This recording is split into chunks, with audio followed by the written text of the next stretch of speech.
तर अशी शेवग्याच्या शेंगाच्या तुकड्यांची अशी सालं काढून घ्यायचे, तुम्ही पाहू शकता. तर इथे शेवग्याच्या शेंगा मी स्वच्छ धुवून त्याचे तुकडे करून त्याची साल काढून घेतलेली आहे. अशा प्रकारे साल काढून घ्यायची त्याची. इथे मी शेवग्याची शेंगा तयार करून घेतलेली आहे आणि इथे मी वांगीही कापून घेतलेली आहे. तर इथे फोडणीसाठी तेल आपण गरम केलेलं आहे. यात जाईल मोहरी, जिरं, हिंग, कांदा.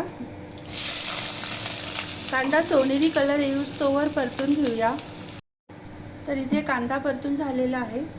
आलं लसणाची पेस्ट, हळद, लाल तिखट पावडर आणि चवीपुरतं मीठ. 2 सेकंद परतून घेऊया. तर इथे मसाला 2 सेकंद परतून झालेला आहे. आता घालूया बारीक चिरलेला टमाटर. टमाटर मऊ होईस्तोवर आपल्याला शिजवून घ्यायचा आहे. तर मसाला इथे टमाटर इथे मऊ झालेला आहे. आता घालूया शेवग्याची शेंगा, वांगे घालूया, मिक्स करूया. तर मसाल्यामध्ये छान मिक्स झालेली आहे शेंगा आणि वांगी.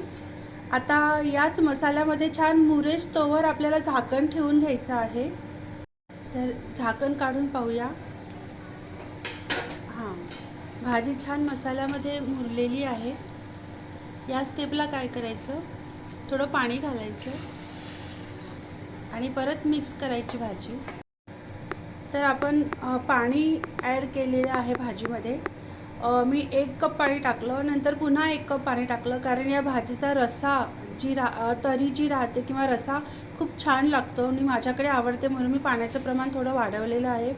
तुम्ही तुमच्या आवडीनुसार पाण्याचं प्रमाण कमी जास्त करू शकता.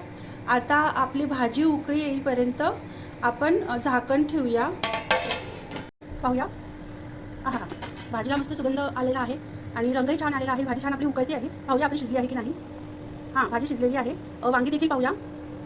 वांगी देखील फुटते आहे, म्हणजे आपली भाजी रेडी आहे. तर इथे काय करायचं, सांबार कोथिंबीर घालायची आणि काळा मसाला घालायचा. तुम्ही कुठलाही ठेवणीतला मसाला घालू शकता. काळा मसाला, गोडा मसाला. तर माझ्याकडे इथे काळा मसाला आहे, तर तो मी घालते आणि परत झाकून ठेवते, कारण मसाल्याचा सुगंध जायला नको. आणि सर्व करूया भाजी.